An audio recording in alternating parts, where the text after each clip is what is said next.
On the endocrinology ward, two individuals came in. The first one is 23-year-old Hannah, who complains of lethargy, fatigue, reduced appetite, muscle weakness, and constipation. She also says that lately she gained a bit of weight and has a low libido. On clinical examination, she has periorbital edema, dry, cool skin, her nails are brittle, and her reflexes are slow. She also has a moderately enlarged, painless goiter. The other person is 33-year-old Quentin, who also presents with lethargy, fatigue, reduced appetite, muscle weakness, constipation, and he's also complaining about feeling cold all the time. He said that he recently had the flu, but no other illnesses. On clinical examination, there's also periorbital edema, dry, cool skin, brittle nails, and hair, but a very painful goiter. TSH, free T3, and T4 are taken, along with antithyroid peroxidase and antithyroglobulin antibodies. Both Hannah and Quentin have high levels of TSH and low T3 and T4 levels, but Hannah has positive antithyroid peroxidase and antithyroglobulin antibodies. Both individuals seem to have hypothyroidism. First, a bit of physiology. Normally, the hypothalamus detects low serum levels of thyroid hormones and releases thyrotropin-releasing hormone, or TRH, into the hypophyseal portal system. The anterior pituitary then releases thyroid-stimulating hormone, also called thyrotropin or simply TSH. TSH stimulates the thyroid gland. The thyroid gland is made up of thousands of follicles, which are small spheres lined with follicular cells. Follicular cells convert thyroglobulin, a protein found in follicles, into two iodine-containing hormones, triiodothyronine, or T3, and thyroxine, or T4. Once released from the thyroid gland, these hormones enter the blood and bind to circulating plasma proteins. Only a small amount of T3 and T4 will travel unbound in the blood, and can act upon nearly every type of cell in the body. Once inside the cell, T4 is usually converted into T3, and it can exert its effect. T3 speeds up the cell's basal metabolic rate. It increases cardiac output, stimulates bone resorption, basically thinning out the bones, and activates the sympathetic nervous system. Thyroid hormones are also involved in a number of other things, like controlling sebaceous and sweat gland secretions, hair follicle growth, and regulating proteins and mucopolysaccharide synthesis by skin fibroblasts. Now, hypothyroidism can happen a few different ways, and all of them result in a decrease in thyroid hormones and a decreased basal metabolic rate, where cellular reactions are happening slower than normal. There are three types of hypothyroidism. In primary hypothyroidism, the thyroid gland is the problem because it isn't making enough thyroid hormones. Not only is there a lack of T3 and T4, which causes a slowing down of metabolic processes, but there are also increased levels of TSH from the pituitary to try to stimulate the gland. A secondary effect of the high levels of TSH is that it stimulates fibroblasts in the skin and soft tissues. The stimulated fibroblasts start depositing glycosaminoglycans in the interstitium. Secondary hypothyroidism is caused by damage to the pituitary, and tertiary hypothyroidism is caused by damage to the hypothalamus. These are sometimes called central hypothyroidism. A high-yield fact for your exam is that they can lead to a decrease in TSH release, which decreases the activity of the thyroid. Regardless of the cause, symptoms of hypothyroidism are the same, and in order to remember them better, keep in mind that hypothyroidism slows down almost everything. It can take years to manifest and affect multiple systems. Metabolic findings include modest weight gain and cold intolerance due to the low basal metabolic rate. Skin and hair findings include cool skin due to vasoconstriction and dry skin due to reduced secretion of the sweat glands and sebaceous glands. The hair is coarse and brittle, and there can be diffuse alopecia. Also, the nails are brittle. Hypothyroidism leads to an increase in glycosaminoglycans in the interstitium, which can elevate the osmotic pressure, leading to water retention and eventually non-pitting edema. As a result, the individual has a puffy appearance called myxedema. Ocular findings include periorbital edema. Gastrointestinal findings include constipation due to low GI motility, and there's also reduced appetite. Musculoskeletal findings include hypothyroid myopathy, which presents with muscle weakness, especially proximal weakness. Sometimes there can also be muscle damage, and in this case, CK levels are increased. It's not exactly understood why this happens, but it's known that thyroid hormones have a great influence on cell metabolism, and this includes muscle cell metabolism. Sometimes carpal tunnel syndrome can appear, and it's thought that this happens due to the accumulation of glycosaminoglycans. There can also be myoedema, which is a bump caused by local muscle contraction when triggered by light percussion with an object. The prolonged muscle contraction is a result of the alterations in muscle fibers caused by hypothyroidism. Reproductive findings include menorrhagia, oligomenorrhea, and low libido in females, and even infertility. These changes can occur due to deficient LH secretion. Neuropsychiatric findings include hypoactivity, lethargy, fatigue, weakness, depressed mood, and slower reflexes. Finally, cardiovascular findings include bradycardia, low cardiac output, and dyspnea after exercising. Diagnosing hypothyroidism is done by measuring blood levels of TSH, T3, and T4. In all cases, thyroid hormones will be low, but TSH levels vary. If it's due to a primary cause, TSH will be high, and if it's due to a secondary cause, TSH will either be low or normal. There can also be hypercholesterolemia due to low LDL receptor expression. Okay, now let's talk about the causes of hypothyroidism, starting with the causes of primary hypothyroidism.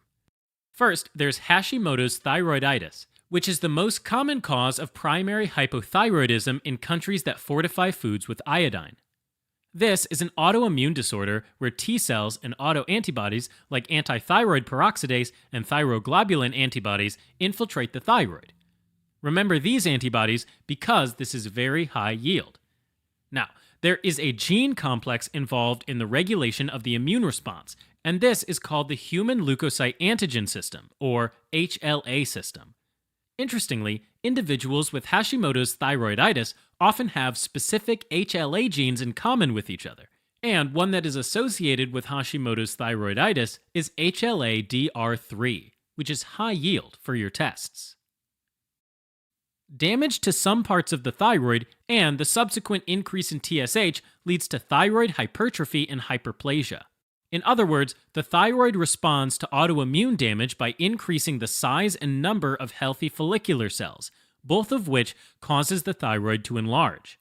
Unfortunately, this compensation is short-lived, and eventually the autoantibodies cause so much follicular cell damage that they destroy thyroid function altogether.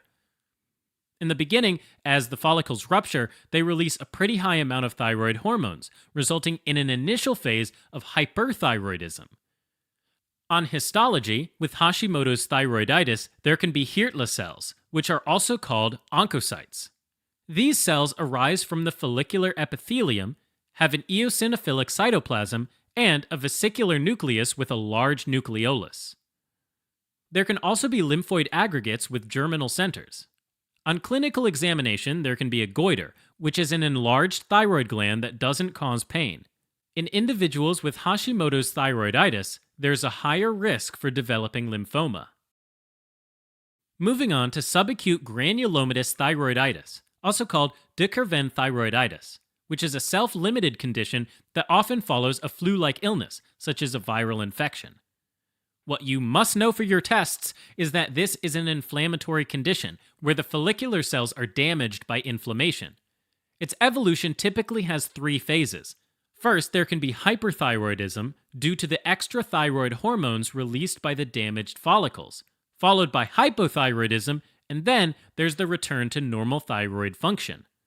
On histology, in the early phases, there are neutrophils and destruction of follicles with colloid depletion.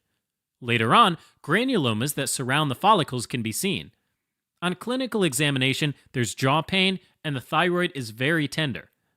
Labs will show high ESR. Next, there's renal thyroiditis, which is a chronic inflammatory condition of the thyroid where the thyroid tissue is replaced by fibrous tissue with inflammatory infiltrate.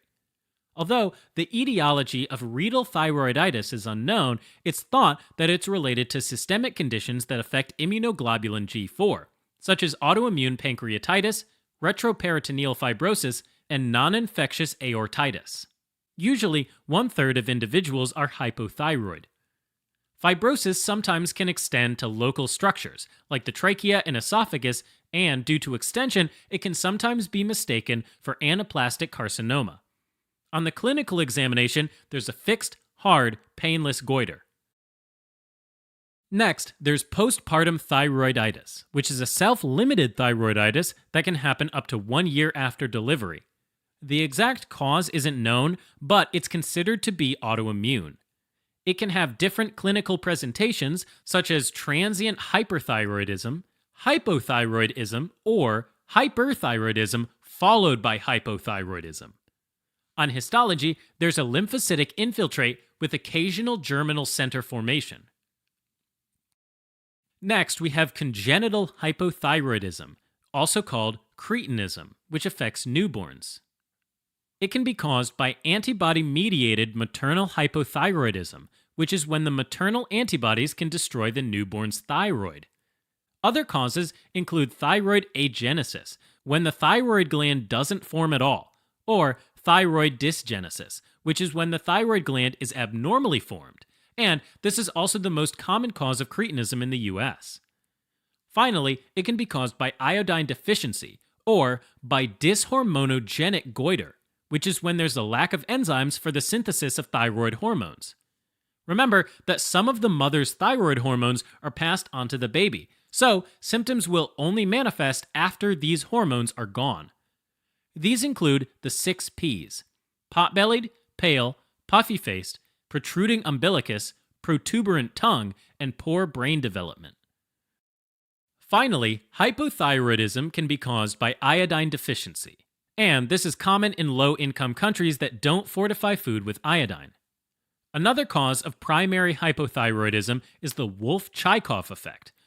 This is an autoregulatory phenomenon that happens when there's too much iodine. With too much iodine, the thyroid responds by inhibiting the synthesis of thyroid hormones in order to avoid producing too many hormones. This doesn't last forever, though. Eventually, the thyroid will escape this effect and resume thyroid hormone production.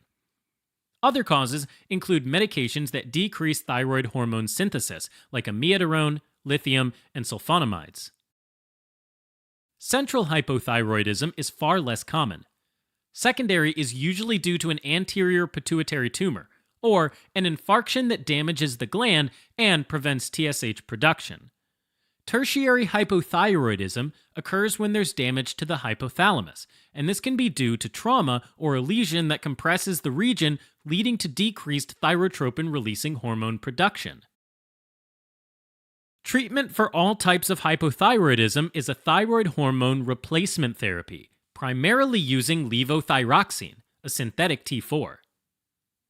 Alright, as a quick recap, hypothyroidism can be primary, when the thyroid gland is the problem, secondary, where the pituitary gland is affected, or tertiary, where the hypothalamus is damaged.